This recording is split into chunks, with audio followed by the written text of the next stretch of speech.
बाबा जोगिया हो मोर राम।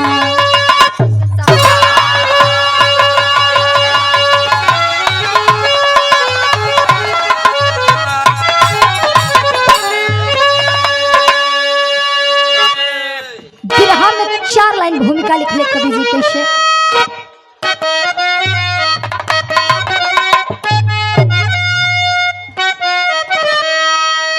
नारी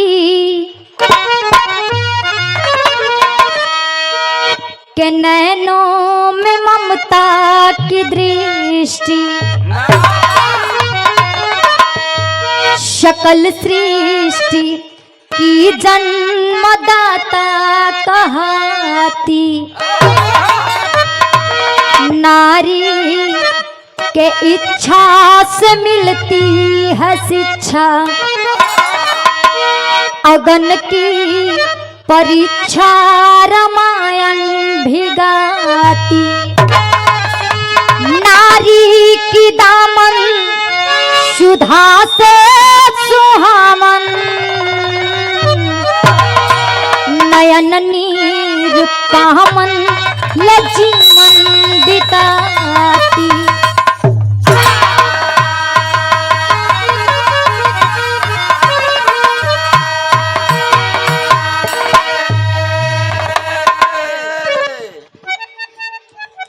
बाबूजी, आज नारी के ऊपर कितना अत्याचार होता। लोग काहे भुला जाना कि अगर एगो नारी ना होती तो न हम होती न आप। बिरहा में गजल के टुकड़ा लागल।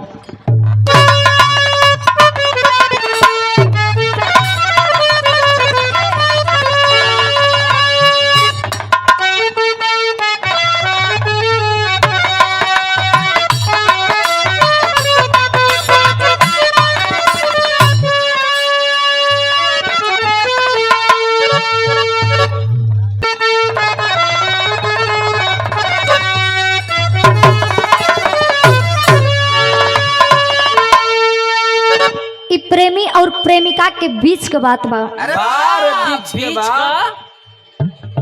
बीच के बात ना जानत हो।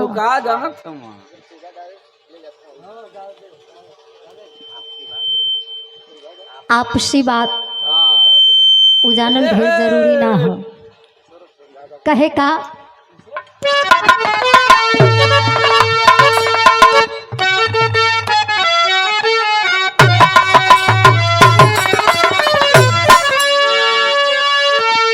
अरे ऐसे कैसे हो जाई, अरे ऐसे कैसे हो जाई, मोहब्बत सौदा हो।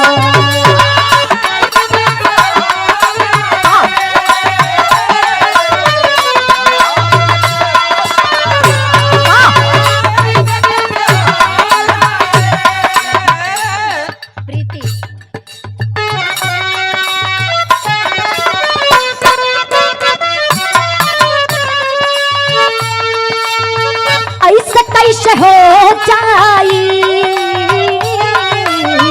मोहब्बत का सौदा हो।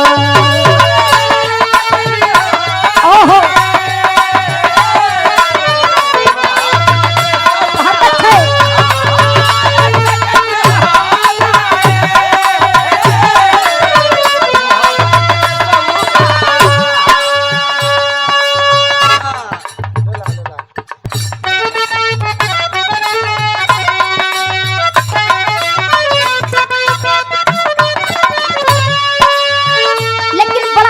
भाव लिखल गई।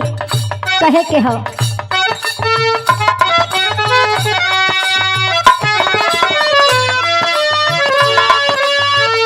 जुल्म के जाला में जरती जमाना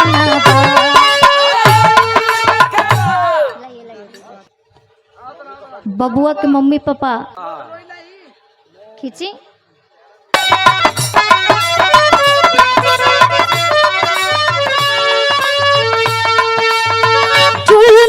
ज्वाला में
दुनिया में ई समझ में नहीं ख्यावत कि केकरा ऊपर विश्वास करे,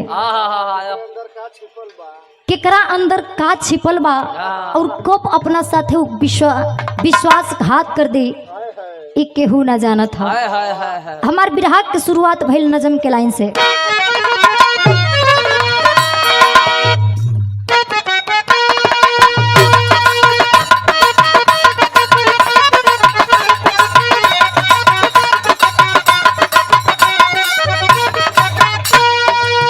गुलाबी दुनिया में कुटिल का टोका ढेरा है, गुलाबी दुनिया में कुटिल का टोका ढेरा है, मगर गुलाब अपनी खुशबू को बिखेरा है।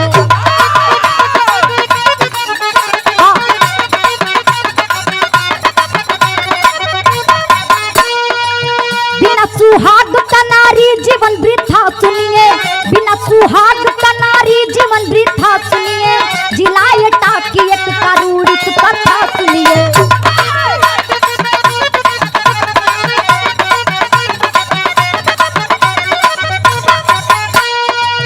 भाग्य को कोसती आंसू सदा बहाती थी, भाग्य को कोसती आंसू सदा बहाती थी, विधवा गीता बेटे के संग बिताती थी।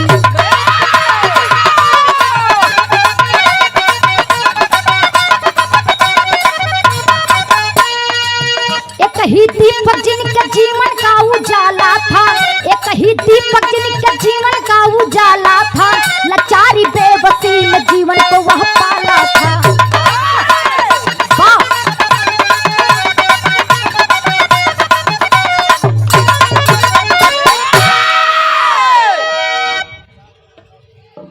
बिरहा सुने वाले बाबू भैया हमरे बिरहा पर गौर करो जा। ई कहानी एटा जिला के बा, जहाँ के गो छोट परिवार रहल। परिवार में बस 2 लोग रहलन, एक पति और एक पत्नी। अपन कैसहू मजूरी क के दूसरा के घरे झाड़ू पोछा क के अपन जीवन के बितावत हम। धीरे धीरे उम्र 30-40 साल के हो गई, लेकिन अफसोस गोद में एकहू लइका लइकी ना रहलन। बड़ा दोनों प्राणी हमेशा उदास रह, लेकिन कहल गया भगवान के घर में देर है अंधेर ना। 40 साल के उम्र में भैया गीता के एगो पुत्र रत्न के प्राप्ति भई। जमुना लइका के प्यार से दोनों प्राणी मिलके दीपक नाम रख दिला। दीपक माई बाबू के आंगन में खेलत खात बना। इधर गीता और दीपक के बाबूजी मजूरी क के ईटा पाथ के दूसरा के घर में चूल्हा बर्तन क के जो भी रुपया पैसा आवे दीपक धीरे धीरे बढ़े लगलन, पढ़ावे लिखावे लगलन। समय बीतता, काम करत करत रोग ग्रसित होखला के कारण एक दिन दीपक के पिताजी ए दुनिया से चल गईलन। आ जब गईलन ए बाबूजी, बुढ़िया गीता बिलख बिलख के रोवत आड़ी। आसपास के लोगन के मदद से अंतिम दाह संस्कार कैली। समय बीतल, धीरे धीरे दीपक 14 साल के लड़का हो गई। एक दिन पढ़ के आइल, कहलस कि ए माई बड़ा जोर से भूख लागल हो, तनी कुछ खाए के बनाव ना। इतनी बात जब महतारी सुन लिए भैया, कहली कि तू बैठा, हाथ मुंह धोआ, हम जल्दी बना के लेके आवत हैं। गीता जाके जल्दी जल्दी रसोई में अपने बेटवा खातिर के खाना बना के लेके आवत रहली।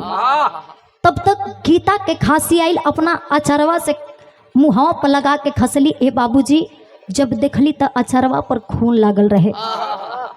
गीता अपने बेटा दीपक से छुपावल चाहतिया, लेकिन दीपक देख लेहलस, जाके माई के भर अकवारी पकड़ लेहलस। कहलस कि ए माई छोट रहनी तब बाबूजी के हमरी सर से साया उठ गई, अब लागत तू हमके अकेले छोड़ के चल जइबू। दीपक लाचार रोवता और भाग के नजदीकी चौराहा पर जाके मायूस होके रोवत रहल। एगो गांव के ही जीप ड्राइवर रहलन, देखलन, कहलन अरे बेटा दीपक काहे रोवत हो बचवा, आखिर का बात हिय। इतनी बात जब दीपक सुनलस, ड्राइवर चाचा के पकड़ के भर अकवारी रोवता। जब वो बात के पूछलन दीपक सारा बात बतौलस, कहलस कि ये चाचा हमरा पास इतना पैसा नहीं खे कि हम अपने माई का इलाज करा सके। जीप ड्राइवर कहलन कि रे पगला चल हमरा साथे हमरा गाड़ी पर ढंग सीखिए, जब सीख लिए जौन भी रुपया पैसा मिली उसे ले जाके अपन माई का इलाज करी है। इतनी बात सुन के दीपक पढ़ाई लिखाई छोड़ के कैला सका। यहाँ गीत लागल।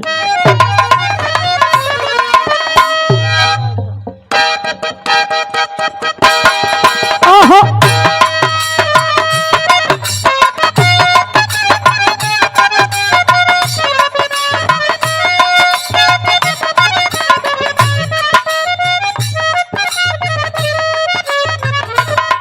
ई कौनो मनचला किस्म के आशिक हमरे नेताजी के जैसन अपने महबूबा से कहता का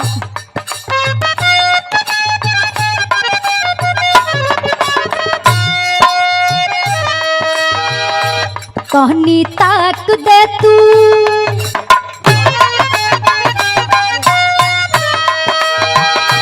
कहनी ताक दे तू हमरा वरिया मर जाई तू। हाँ हाँ मर जाई तू, बिना गंगा में नहैले हम मर जाई तू। मर जाई तू।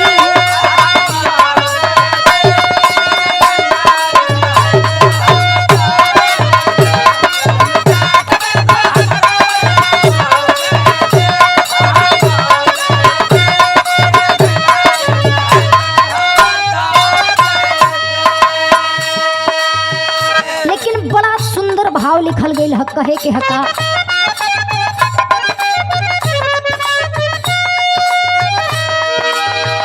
पढ़ाई छोड़ दीपा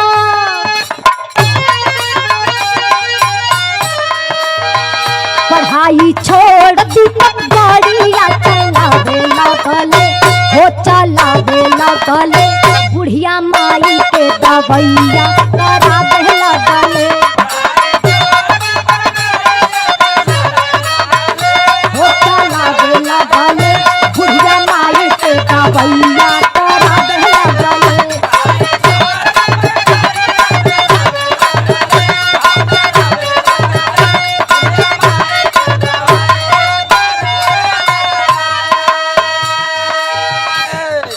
दीपक पढ़ाई लिखाई छोड़ के जाके गाड़ी चलावे लगल और जवन भी रुपया पैसा मिले भैया वो पैसा से ले जाके अपने बूढ़ महतारी के इलाज करावता।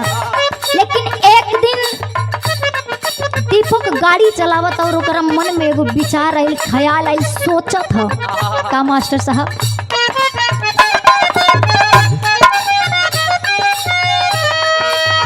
होइत सगाइत आइत घर में लुगैया बुढ़िया मतहरिया के तारीफ से बतैया।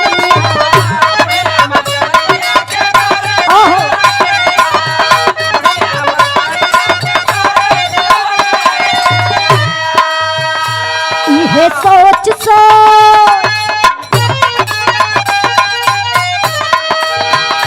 ये सोच सोच असिया बहावे लगले हो बहावे लगले बुढ़िया माई के दवैया करावे लगले हो बहावे लगले बुढ़िया माई के दवैया करावे लगले।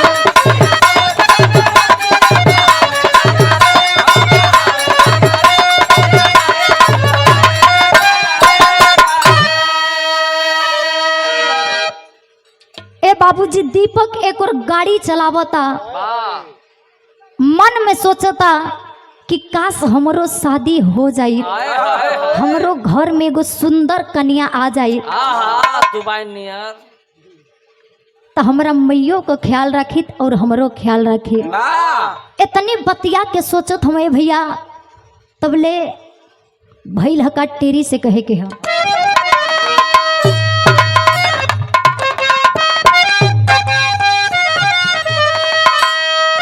सहारा बेसहारा हो गया। अरे सहारा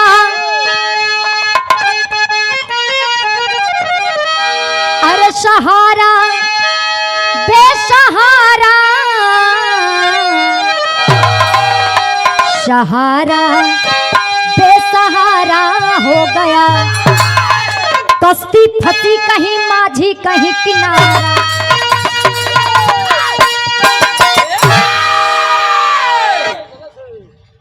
सहारा बेसहारा हो गया। कश्ती फंसी कहीं माझी कहीं किनारा। दीपक इहे बतिया के सोच के गाड़ी चलावत है भैया। तब तक सामने से एगो ट्रक वाला आके दीपक के गाड़ी के धक्का मार दिलस। आ जब धक्का मरले बा दीपक के गाड़ी वही खाई में पलटत पलटत पलटत पलटत जा के गिरल बा। एह नजारा के जब दीपक के दोस्त देखलन कहलन के रे ये तो दीपक के गाड़ी लागत हिय। दौड़ के दोस्त मित्र जाके देखलन ए भैया दीपक एकदम बेहोश लहूलुहान वही गाड़ी में पड़ल ह। तुरंत उठा के नज़दीकी हॉस्पिटल में भर्ती कैलन। एह बात का खबर जब बुढ़िया महतारी के लागल, ए बाबूजी एगो माई का करेजा हो।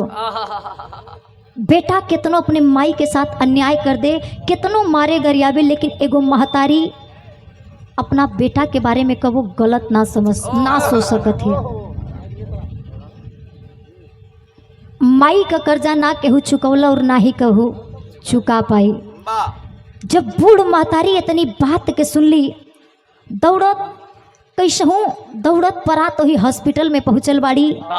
गईली तो देखली ए भैया दीपक का जान तो बच गई रहल, लेकिन आँख के रोशनी हमेशा हमेशा खातिर के खत्म हो गई। जैसे माई बचपन में अंगूरी पकड़ के चले के सिखौले रहली, उहे दिन वापस आइल बे बाबूजी। गीता फिर अपने बेटा दीपक के हाथ पकड़ के घरे लेके जात हई, खाना खियावत हई, जितना भी क्रियाक्रम रहल गीता अपने बेटवा के करावत है। समय बीतल यह बात का खबर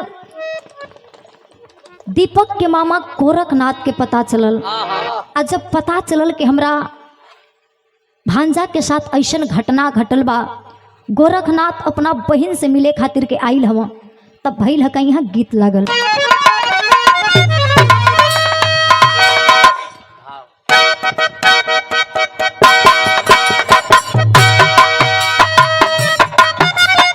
ओहो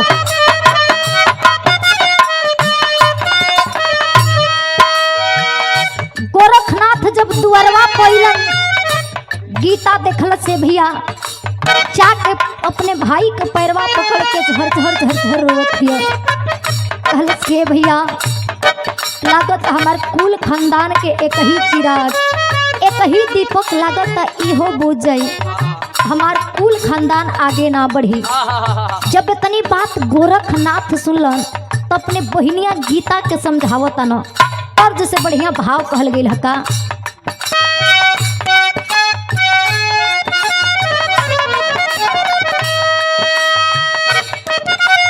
ओहो दागी ना लागे दे हो, कुल के ना डूबे दे हो।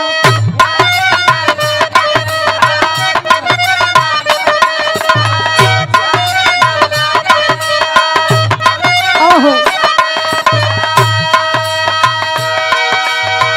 दागी ना लागे दे हो, कुल के ना डूबे दे हो। आ जाई पतो ही या तोहार कहीं तू हो खातैया।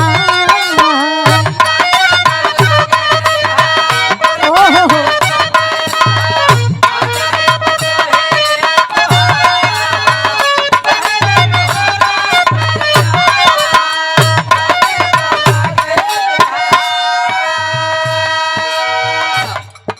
गोरखनाथ कहलन के रे पगली ऐसन कुछ ना हो, तू एकदम चिंता मत कर, तोर कुल खानदान का दीपक हम बुझे ना दे। सुन तोरी खातिर के तोरी लड़का खातिर के हम एगो बड़ा बढ़िया रिश्ता देख ले बानी। गोरखनाथ बतावत हम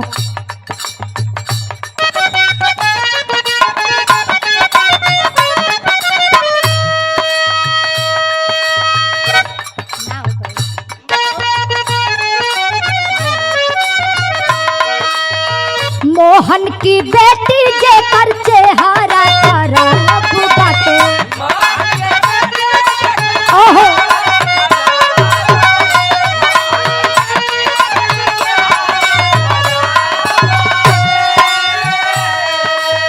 ननदे में चेहरा पर गिरल तेजाब बाटे। ओहो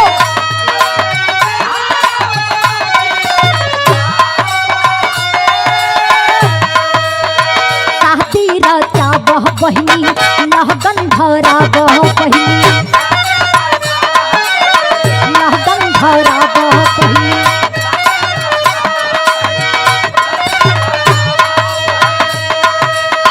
ताहती राजा बह बहिनी लहगन धरा बह बहिनी। आ जाई पतोही या तोहार बहिनी तू हो खतरिया।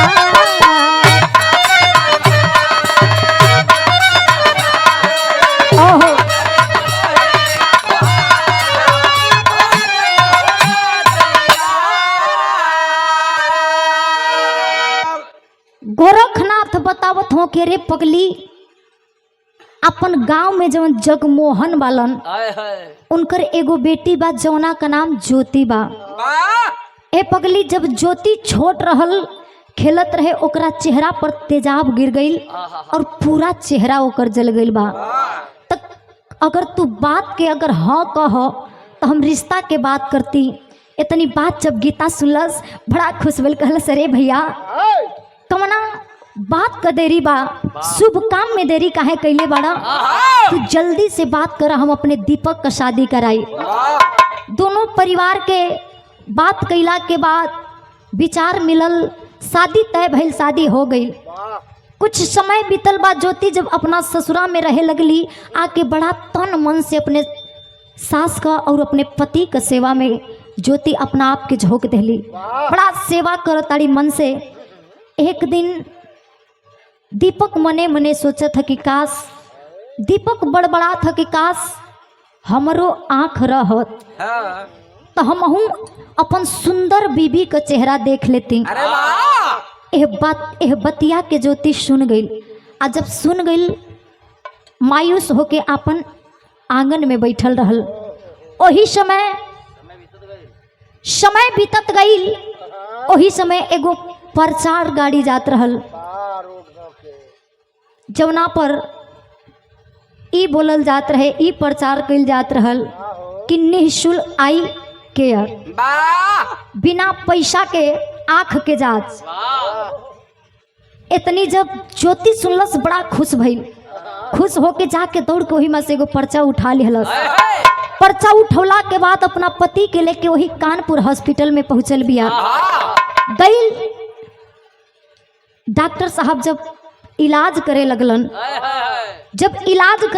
और जब इलाज करके दीपक को बहरे निकलन ने भैया, ज्योति झा के डॉक्टर साहब का पैरवा पकड़ लिहलस और कहत है का यहाँ गीत लगल।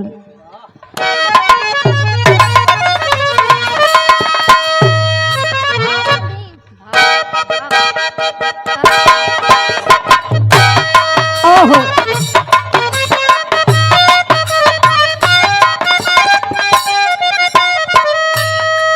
बड़ी पुरान गीत के संकेत कैली मास्टर साहब, कहे के हता या परदेश गईले तार लाडो टोपिया में। ओहो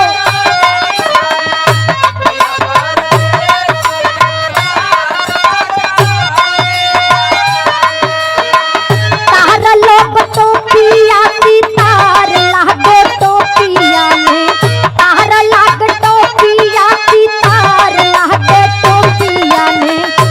या परदेश गईले तार लाडो टोपिया में। ओहो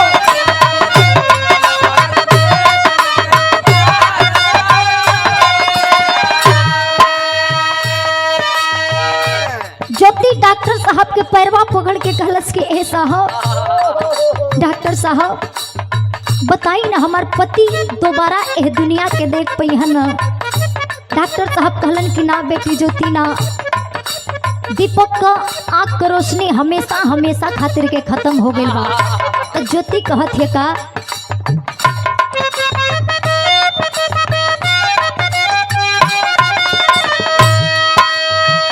अपना सहात बासा सहती आसा जाना के ओहो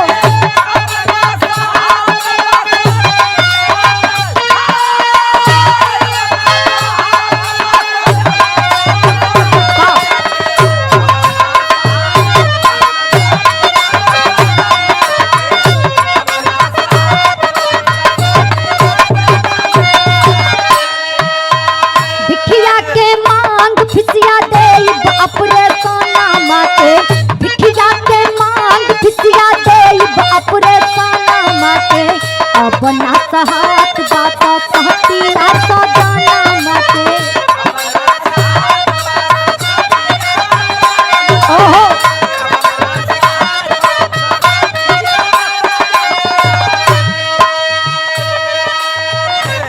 डॉक्टर साहब के इतनी बात सुन के ज्योति कहलस कि ना डॉक्टर साहब ना, ऐसे मत कहीं, आपको भगवान का दूसरा रूप कहा गया है।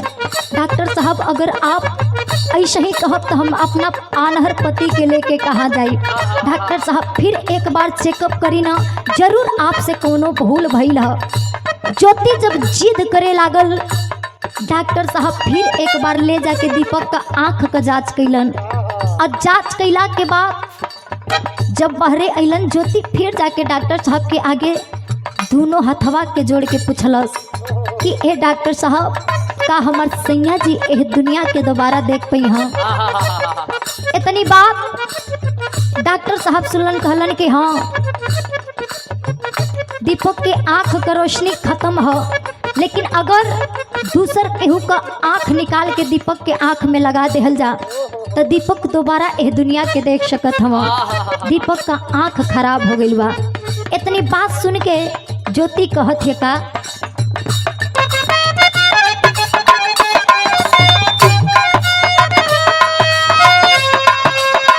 सहिया कह देता मोर निकाल कहना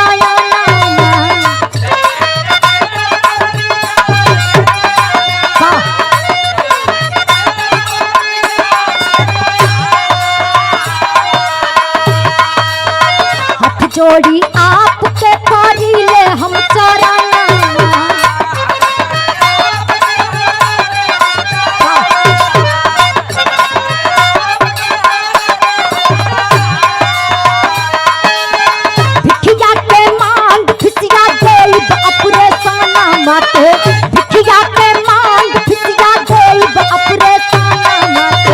अपना सहात बाता सहती आसा जाना के ओहो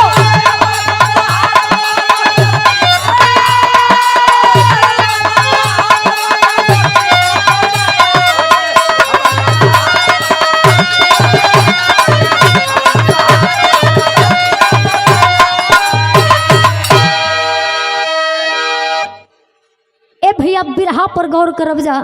ज्योति जब इतनी बतिया सुनलस, कहले अरे डॉक्टर साहब अगर हमरे पति के दूसरे केहू का आंख लगा दिहल जाए दुनिया के देख पईहन तो कौना बात का देरी बा, जल्दी करी हमर आंख निकाल के हमरे पति में लगा दी।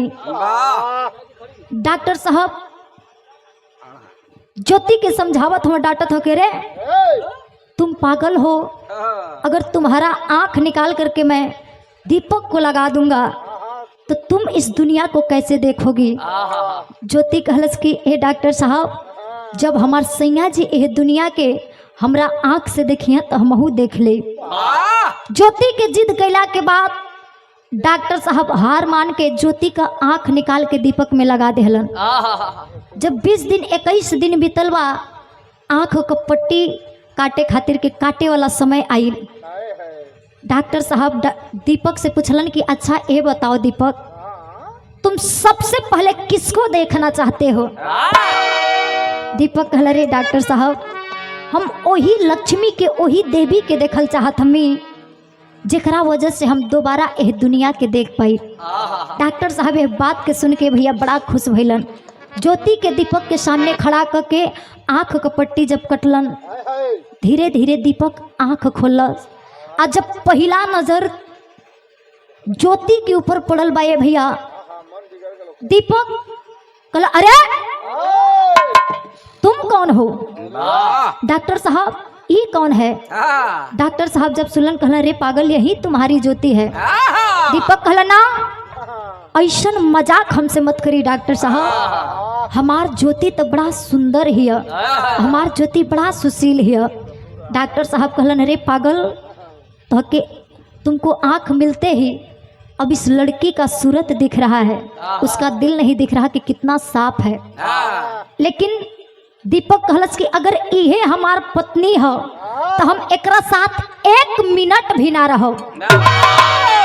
इतनी बतिया कही के दीपक सोचलस कि वहां से चल जाई। पूरा हॉस्पिटल में लोगन का भीड़ लागल बा। ज्योति दीपक से एगो बात कहलस से जब तर्ज लागत है।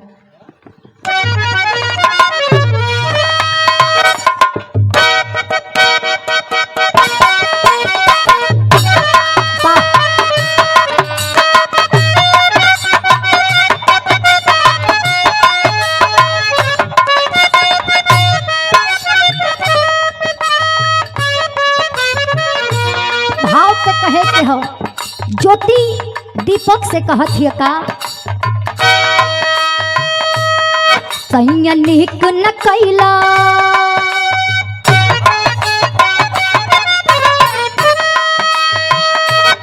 सैया निक न कैला हमसे नाता तोड़ के दिया ही के छोड़ के ना।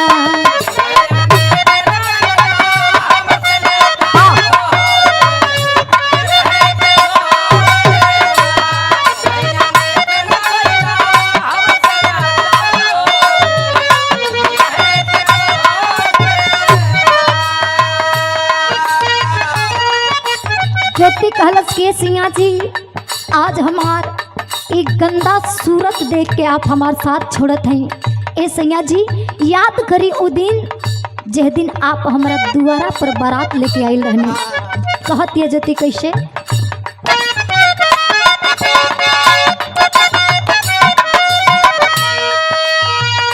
आइला बारात लेके जहिया अंगना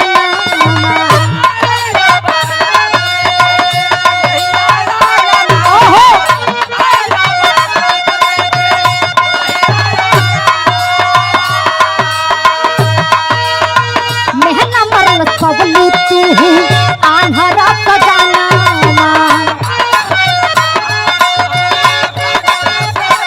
ओहो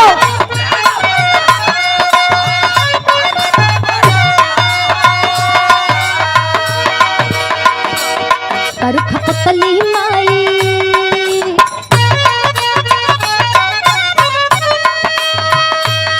कर खपतली माई बाबू सबके छोड़ के तोहते नाता जोड़ के ना।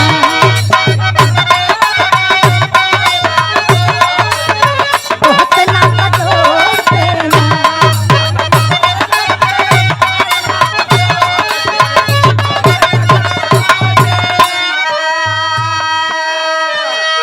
ज्योति कहलस कि ए सैया जी याद करी उ दिन जिस दिन आप धूमधाम से हमारे दुआरा पर बारात लेके आयल रहने। ए सैया जी हमार सखी सलेहर जब आपके देखली आके हमके ताना मर लेके करे जतिया तोर नसीब तो एकदम फूटल बा। बचपन में तोरा चेहरा पर तेजाब गिर गई, पूरा चेहरा जल गई और आज तोर शादी होता ओहो एगो आनहर लड़का से। ज्योति कहे ए सैया जी लेकिन हम तब एकहू केहू के बात ना मन्नी, सबसे नाता तोड़ के आपका हाथ पकड़ लेनी ए सैया जी और आज हमके आप छोड़ के जाते हैं। लेकिन ए बाबू पापी दीपक फिर भी ज्योति के हॉस्पिटलवा में धक्का दे के जाइल चाहत हो। ज्योति लास्ट एगो बात कहलस दीपक से पहपट से कहे के है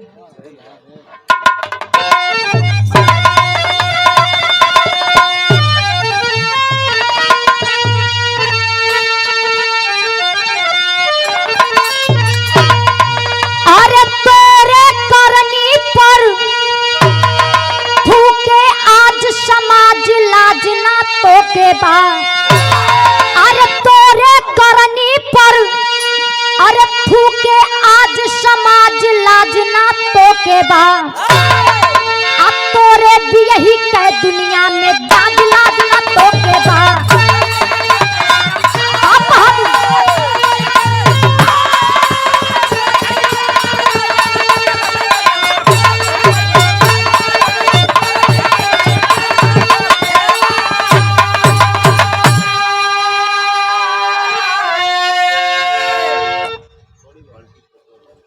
और समझावत हिय दीपक से कहत हिय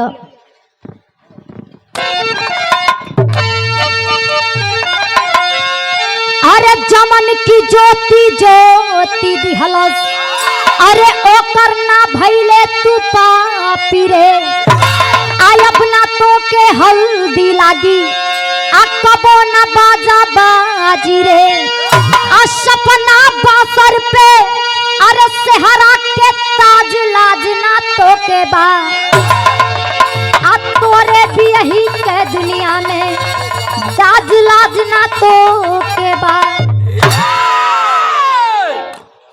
ज्योति कहलस कि ठीक है सैया जी अगर आप हमके छोड़ के जाइल चाहत हैं तो एकदम जाई लेकिन अगर आप मन में एगो बात लेके जात हो खब कि आपको दोबारा शादी हो जाई आपके तन में दोबारा हल्दी लग जाई हाथ में मेहंदी लग जाई सर पर सेहरा बंधा जाई ना सैया ना ई एगो तड़पत दिल के श्राप बा ऐसन कबो ना होई इतनी बात ज्योति कहलस ए बाबूजी लेकिन फिर भी पापी दीपक वही कानपुर हॉस्पिटल में ज्योति के धक्का दे के वहां से चल गई और जब अपना घरे आइल तब भइल हका आल्हा से कहे के ह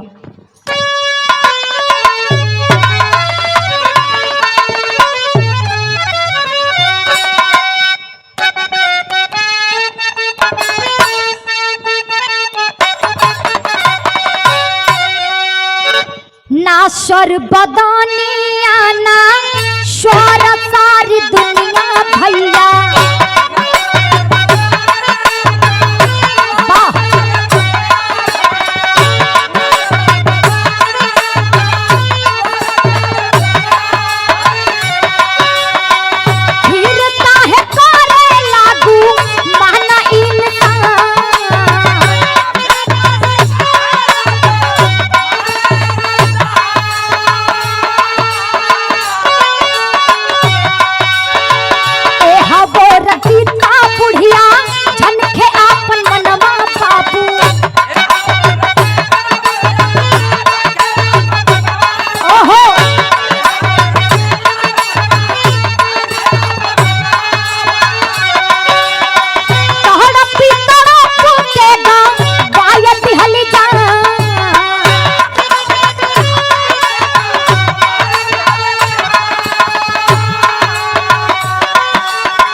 हॉस्पिटल में ज्योति के छोड़ के दीपक घरे आइल जब बुढ़िया महतारी अपने बेटा के देखलस ए भैया बड़ा खुश बिया जल्दी में एक लोटा पानी ले जाके दीपक के पियावे लगली कहली अरे बेटा तू तो घर से अंधा होके गईल रहल लेकिन हम बड़ा खुश बानी कि तू दोबारा ये दुनिया के देखा ताड़ा एगो माई के खुशी के कोनो ठिकाना नहीं खे।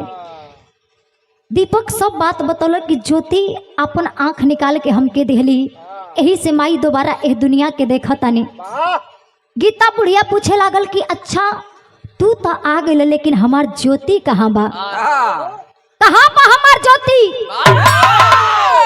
दीपक एकहू बार कुछ बोलत नहीं खे। कहलस कि ए माई हम आनहर रहली अपना बेटवा के आनहर समझ के हो तू एगो बदसूरत लड़की के साथ बियाह करा देलू। छोड़िए नहीं हम ज्योति को ही हॉस्पिटल में, ओकरा साथ हम 1 मिनट भी ना रहब। जब इतनी बतिया माई सुनलस, ए बाबूजी गीता सुनलस, मने में बड़ा ये बात साले लागल कि आखिर ये पापी के दिल दिमाग में का बा, जवन लड़की लक्ष्मी जैसन इतना ख्याल रखलस, अपन रात दिन ना देखलस, आज इहे पापी ओके छोड़ के आ गई। ओ देवी जैसन ओ लक्ष्मी के छोड़ के चली आई। ए भैया गीता पतोह के वियोग में तड़प तड़प के दुनिया से चल गईली। गीता मर गईली। कुछ दिन जब बीतल, दीपक सोचता कि हमार केहू शादी ब्याह करा दे, लेकिन इतना केहू पागल बा कि इनकर शादी कराई जे आंख निकाल के दे दिहलस अपना पति के, वही पत्नी के ठुकरा के दीपक आ गई। केहू शादी कराई पागल का, कहीं शादी नहीं खे होखा।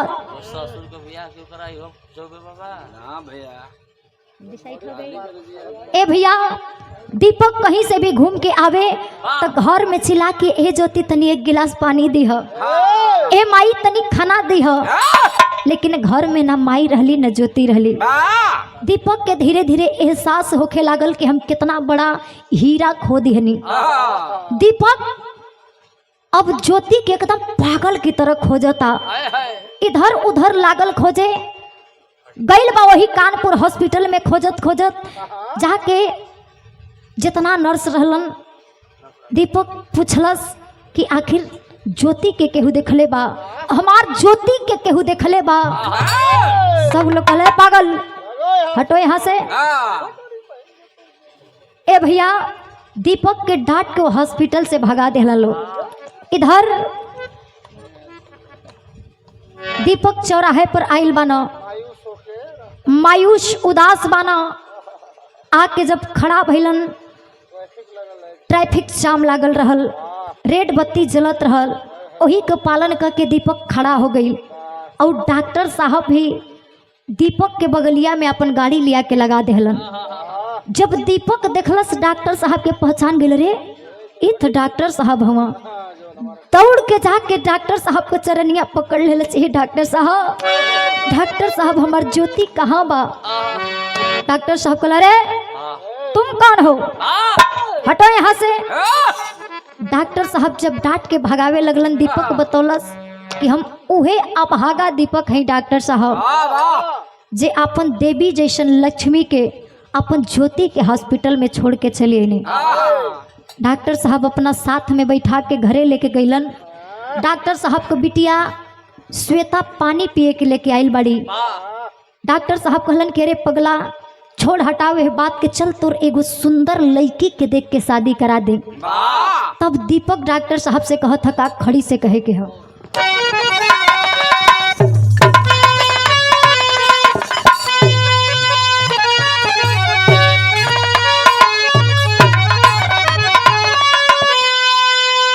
अरे दूसर दुल्हनिया ना हीरा मोती चाही हो, अरे दूसर दुल्हनिया ना हीरा मोती चाही हो, अब भूल होई ना दोबारा हमके ज्योति चाही हो।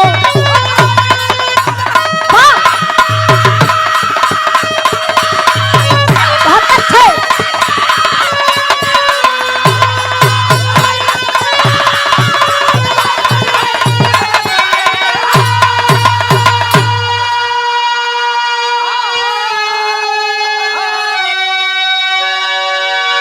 जब डॉक्टर साहब कहलन कि चल पगला तो हम शादी करा दें, छोड़ो बदसूरत ज्योति के पीछे कैसन पड़ल बाड़े। दीपक कहलस कि ना डॉक्टर साहब ना, एक बार हमसे भूल हो गई, अब दोबारा ना हुई। डॉक्टर साहब बस हमके हमार ज्योति से मिला दी। डॉक्टर साहब हम जीवन भर आपका उपकार ना भुलाई। इतनी बात सुनलन जब डॉक्टर साहब कहलन, अरे पगला ये जमन लड़की तोर सामने खड़ा बाओ के ध्यान से देख। डॉक्टर साहब बतावत हवा,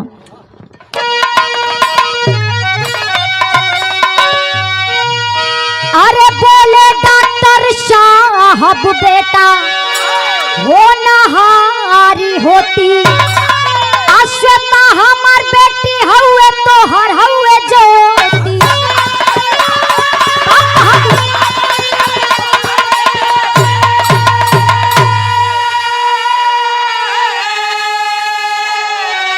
अरे चूक हो जाए पर नियत ना खोटी चाही हो, अब भूल होई ना दोबारा हमके ज्योति चाही हो।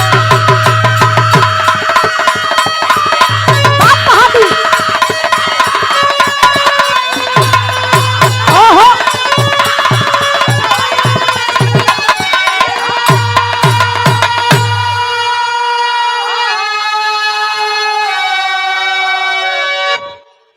डॉक्टर साहब समझावत ह के रे पगला, ई जवन लड़की तोर सामने खड़ा बा दूध जैसन चमकतिया, ई हमार बेटी श्वेता जरूर हिय, लेकिन इहे तोर ज्योति ह। दीपक कहलस कि ना डॉक्टर साहब इतना भद्दा मजाक मत करी, हमार ज्योति के हमके वापस कर दें। डॉक्टर साहब बड़ा समझौलन कलन के रे पगला, जब कानपुर हॉस्पिटल में तू छोड़ के चल गई रहले, उस समय ज्योति के आगे पीछे केहू ना रहल, ज्योति अकेल हो गई। तब हम ज्योति के हमार भी संजोग देखी, एक भी बाल बच्चा नहीं खा। ज्योति के लिए आके ले जाके प्लास्टिक सर्जरी करा देहनी चेहरा का और आंख लगवा देहनी। आज यह ज्योति दूध की तरह चमकत हिय। इतनी बात के जब दीपक सुनलस, दौड़ के जाके ज्योति के पैरवा में गिरल चाहत ह, तब तक ज्योति रोक लेहलस, कहलस कि ना सैया ना, आपका जगह हमरा पैर में ना हमरा दिल में है। अगर सुबह का भूला शाम को वापस आ जा तो के भूला ना कहल जाला। इतनी बात कह के ज्योति दीपक के माफ कैलस। दोनों खुशी खुशी अपना घर की तरफ जाए लगलन। तब तक डॉक्टर साहब के पत्नी कहली कि अरे बेटा ज्योति, अब तो हमनी के छोड़ के चल जइबू, हमार एकहू संतान नहीं खा, ई धन दौलत रुपया पैसा का होई। बेटी तो हमरा घरे हमेशा हमेशा खातिर दोनों लोग रह जाला। दीपक और ज्योति दोनों मान गइलन और डॉक्टर साहब के परिवार में रह के हंसी खुशी से अपन जिंदगी बितावे लगलन। हमार कहानी समाप्त है। लास्ट लाइन से कहे के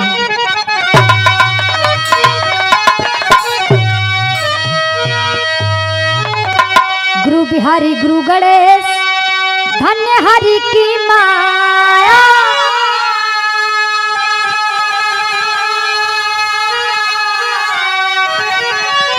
अरे विमल चंद्रिका राम देव, अरे धूप कहीं पे छाया हो,